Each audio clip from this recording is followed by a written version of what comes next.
തുലാം രാശിയിലുള്ള ചിത്തിര 3, 4 പാദം, ചോതി, വിശാഖത്തിന്റെ 1, 2, 3 പാദം എന്നീ നക്ഷത്രങ്ങളിൽ ജനിച്ചവർക്കും സമൂഹവുമായി കൂടുതൽ അടുക്കുകയും സുഖഭോഗങ്ങളൊക്കെ അനുഭവിക്കാൻ കഴിയുകയും ചെയ്യും. തൊഴിൽപരമായ കാര്യങ്ങളിലൊക്കെ ഉയർച്ചയും എല്ലാ കാര്യവും മത്സര മനോഭാവത്തോടുകൂടി വിജയിപ്പിച്ചെടുക്കുകയൊക്കെ ചെയ്യും. മത്സര പരീക്ഷകളിലൊക്കെ വിജയമുണ്ടാകും. ദാനധർമ്മ ചിന്തകൾ കുറയും.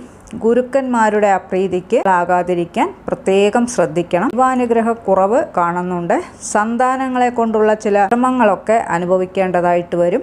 ഒട്ടും പ്രതീക്ഷിക്കാത്ത സമയത്ത് ധനവരവുണ്ടാകും. അതേപോലെ തന്നെ ഒട്ടും പ്രതീക്ഷിക്കാത്ത സമയത്തുള്ള പ്രശ്നങ്ങളും ഒക്കെ ഉണ്ടാകാനുള്ള യോഗമാണ് കാണുന്നത്. ദമ്പതികൾ തമ്മിൽ വഴക്കോ പ്രശ്നങ്ങളോ ഒക്കെ ഉണ്ടാവുകയും പിരിഞ്ഞു താമസിക്കുവാനുള്ള യോഗവും കൂടി കാണുന്നുണ്ട്. ധനപരമായ കാര്യങ്ങളിലൊക്കെ ഉയർച്ച ഉണ്ടാകും. പുതിയതായി ജോലി അന്വേഷിക്കുന്നവർക്ക് ജോലി ലഭിക്കും. എന്നിരുന്നാലും ചെയ്യുന്ന ജോലിയിൽ ജോലിഭാരം വർദ്ധിക്കും.